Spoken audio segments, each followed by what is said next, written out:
आप सभी को मेरी राम राम। मैं वीर सिंह आपके अपने चैनल रामायण गूढ़ अर्थ में आप सभी का स्वागत करता हूं। आज की इस वीडियो में रामायण के उस दोहे की व्याख्या को शामिल किया गया है जिसका जप संतान प्राप्ति व पुत्र प्राप्ति दोनों ही में लाभप्रद है।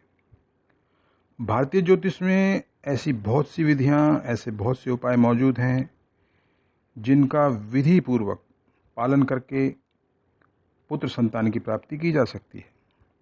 यदि आप भी पुत्र प्राप्ति के संदर्भ में मुझसे ज्योतिषीय परामर्श लेना चाहते हैं तो आपका स्वागत है।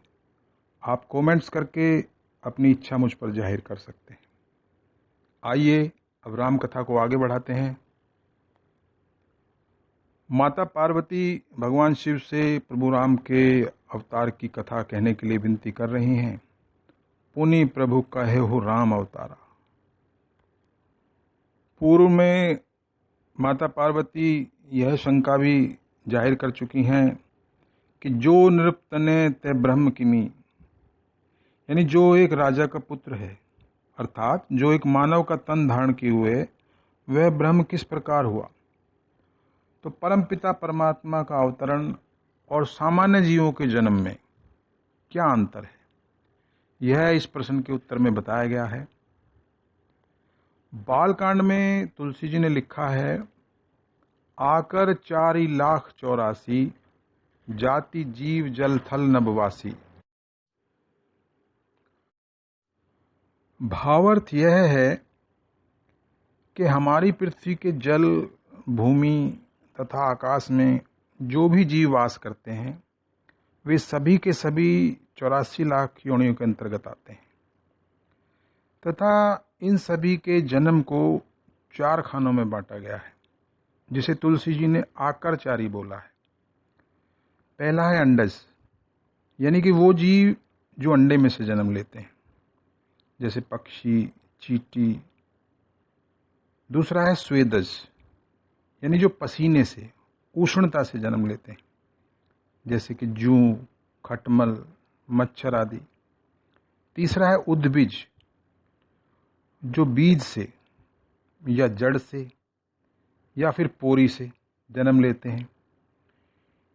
इसमें हमारी वनस्पतियां जैसे कि वृक्ष, लता, तृण और सभी प्रकार के धान आदि आते हैं। चौथा है जरायुज। जरायु का अर्थ है चमड़ी का एक खोल जिसमें जीव गर्भाशय में रहता है। मनुष्य और पशु जैसे कि गाय, व्याघ्र आदि, इनका जन्म इसी श्रेणी के अंतर्गत आता है। लेकिन परमपिता परमात्मा का अवतरण यह ऊपर वर्णित चारों में से किसी भी श्रेणी के अंतर्गत नहीं आता है। यानी प्रभु का शरीर हम जीवों की तरह हाड़ मांस से निर्मित नहीं होता है।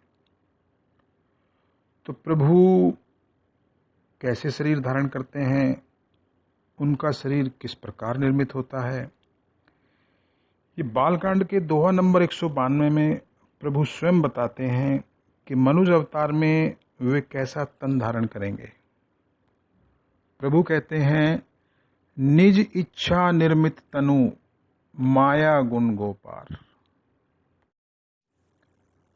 प्रभु कह रहे हैं कि मनुज अवतार में उनका तन स्वेच्छा द्वारा निर्मित होगा,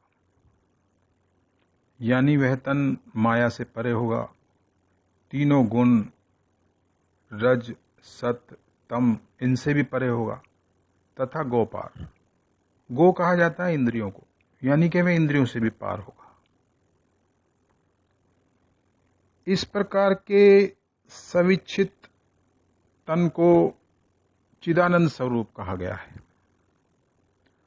प्रभु ने मनुजी से भी यही वचन कहे थे, इच्छा में नरबेश संवारे होई हूं प्रगट निकेत तुम्हारे।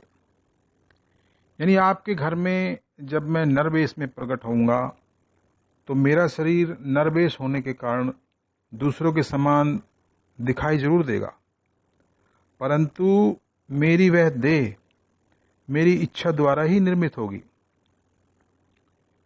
इसी प्रकार अपने वनवास के दौरान जब प्रभु वाल्मीकि जी के आश्रम में पहुंचे थे तो वाल्मीकि जी ने भी यही वचन कहे थे, राम स्वरूप तुम्हार वचन अगोचर बुद्धि पर अविगत अकथ अपार नेति नेति नित निगम कहा।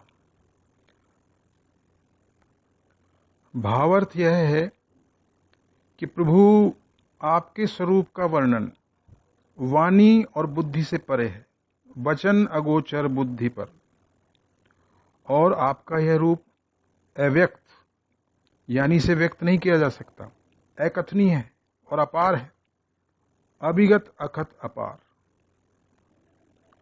और वेद भी आपके स्वरूप को नेति नेति कहकर वर्णित करते हैं। नेति नेति का अर्थ है कि यह भी नहीं, यह भी नहीं।